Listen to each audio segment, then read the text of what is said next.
Vamos a tomar el cobre y lo vamos a hacer reaccionar con el oxígeno. Recordemos que el cobre es un metal, por lo tanto, el óxido que va a generar es un óxido básico. Ahora, otra cosa que debemos tener en cuenta es que el cobre tiene dos formas diferentes de reaccionar con el oxígeno. Una se debe a que tiene valencia +1 y la otra se debe a que tiene valencia +2. En esta clase vamos a hacer reaccionar el cobre con valencia +1. Entonces, tomamos el cobre. Recordemos que el símbolo químico del cobre es C mayúscula U minúscula. Él va monoatómico. Y lo vamos a hacer reaccionar con el oxígeno, es decir, más O2. Recordemos que el símbolo químico del oxígeno es una O mayúscula y él va diatómico. Ahora, ¿qué nos produce esta reacción? Entonces, nos va a producir un óxido básico, el cual vamos a colocar de la siguiente manera. Primero va el elemento menos electronegativo, en este caso el cobre. Entonces aquí tenemos Cu. Luego va el más electronegativo, es decir, el oxígeno. Ahora debemos colocar la cantidad de átomos que va de cada elemento en la fórmula molecular. ¿Y cómo lo hacemos? Entonces aquí es donde utilizamos las valencias con las cuales se oxidó el cobre. En este caso se está oxidando con valencia +1. Recordemos que el oxígeno siempre reacciona con valencia -2. Ahora, ¿qué es lo que vamos a hacer? Sin signos, vamos a intercambiar esos números. Es decir, el cobre toma el 2 del oxígeno y el oxígeno toma el 1 del cobre. En este caso, ¿qué significa eso? Que tenemos 2 átomos de cobre por un átomo de oxígeno. Cuando la cantidad es un átomo, este 1 no hay necesidad de escribirlo. Si no aparece número, ya sabemos que ahí va un solo átomo. En este caso, un solo átomo de oxígeno. Por lo tanto, vamos a tener Cu2O. Es decir, que si tomamos el cobre, lo hacemos reaccionar con oxígeno, vamos a producir un óxido básico, en este caso Cu2O, porque el cobre se oxidó con su valencia +1. Ahora, ¿qué es lo que vamos a hacer? Vamos a tomar este óxido y vamos a dar su nombre en cada una de las nomenclaturas. En la nomenclatura tradicional, en la nomenclatura stop y en la nomenclatura sistemática. Vamos entonces con la nomenclatura tradicional. Recordemos que la nomenclatura tradicional tiene en cuenta los estados de oxidación. En el caso del cobre tenemos dos estados de oxidación, +1 y +2. Ahora, cuando tenemos dos estados de oxidación en la nomenclatura tradicional, debemos tener en cuenta lo siguiente. Yo no puedo llamar óxido de cobre simplemente porque no sabría a cuál de los dos me estoy refiriendo. Por eso, aquí es donde juega un papel importante las nomenclaturas, porque me permite diferenciar a cuál de los dos óxidos que puede generar el cobre me estoy refiriendo. Ahora, si tenemos dos valencias, la menor de estas valencias, es decir, el menor estado de oxidación, el nombre debe tener sufijo oso, es decir, debe terminar en oso. Y la mayor de estas dos valencias, su nombre debe tener sufijo ico, es decir, el nombre debe terminar en ico. Ahora, para obtener el Cu2O, miremos que el cobre se oxidó con valencia +1, es decir, con la menor de estas dos valencias. Por lo tanto, su nombre debe terminar en oso, debe tener sufijo oso. De la siguiente manera, nomenclatura tradicional, entonces esto es óxido, en este caso cuproso. Terminación oso, ¿por qué? Porque estamos con la menor de las dos valencias que tiene el cobre. De sus dos estados de oxidación, en este caso, el cobre se oxidó con el menor, por lo tanto, en la nomenclatura tradicional, su nombre debe tener sufijo oso, debe terminar en oso. Por lo tanto, el Cu2O en nomenclatura tradicional, óxido cuproso. Ahora vamos para la nomenclatura stop. la más fácil de las tres nomenclaturas.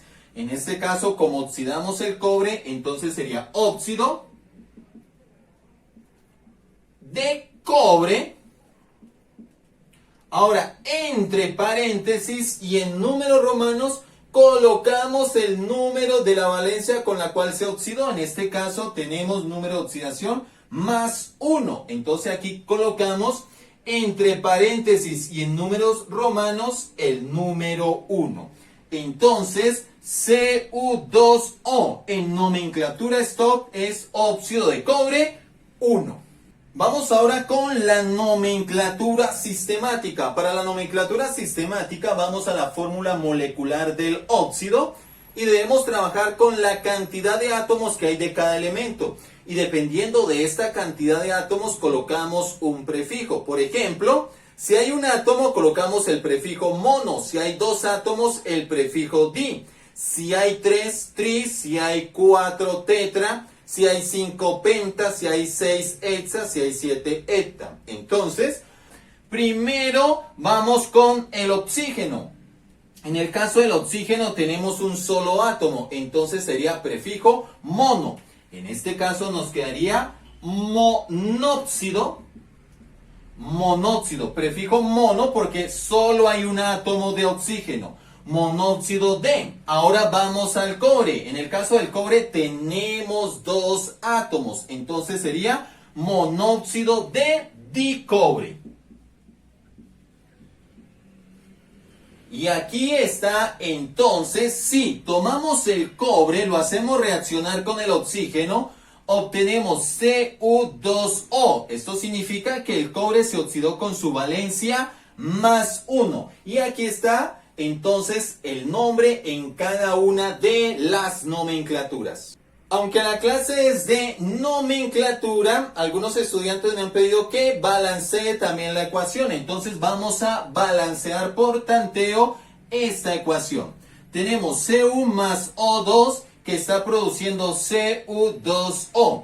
¿Qué es lo que significa balancear la ecuación? Que la cantidad de átomos que hay de cada elemento a un lado de la ecuación debe ser la misma cantidad de átomos de cada elemento al otro lado de la ecuación. Por ejemplo, en el caso del oxígeno, a este lado tenemos 2 átomos de oxígeno. Al otro lado de la ecuación tenemos tan solo 1. Entonces debemos balancearla. ¿Cómo lo hacemos? ¡Ojo! Que acá dentro yo no puedo colocar ningún número ni cambiar. Yo solo puedo colocar factores delante de cada fórmula molecular o delante de cada elemento. En este caso, voy a colocar aquí un 2 delante de la fórmula molecular. Y este 2 me multiplica cada uno de los números o cantidades de átomos que hay dentro de la molécula. En el caso del oxígeno, recordemos que hay un solo átomo. Entonces, 1 por 2, 2. A este lado ya quedaríamos con 2 átomos de oxígeno. A este lado tenemos 2 átomos de oxígeno. Hemos balanceado el oxígeno.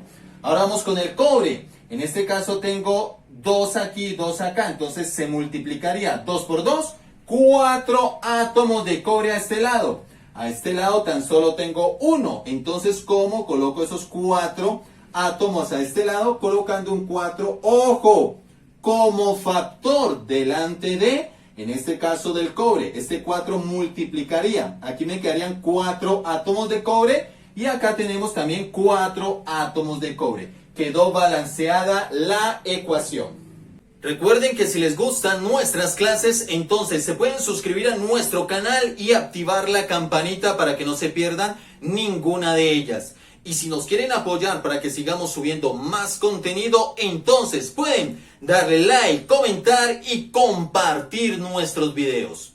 Recuerden que mi nombre es Andrés Valdés y les deseo un excelente día y que Dios los bendiga. No sin antes recordarles que el conocimiento es una fuente infinita de paz y desarrollo. Y la educación es el mejor camino para lograr todo aquello que nos proponemos en la vida. Sí, y solo sí, trabajamos con carácter, con responsabilidad y con disciplina.